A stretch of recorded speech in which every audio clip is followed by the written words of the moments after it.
How to lock your profile on Facebook Lite. So hello guys, welcome back to my YouTube channel. In this video I'll be showing you how you can easily lock your profile on your Facebook Lite application.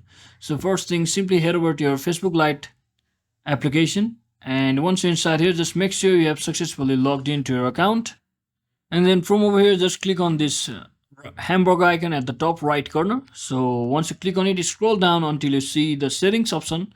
So simply click on settings and scroll down until you see the visibility section, audience and visibility option, and under here you can see there is the option called profile locking. So simply tap on it. So once you tap on it, just click on lock your profile, and you may have to enter your hometown.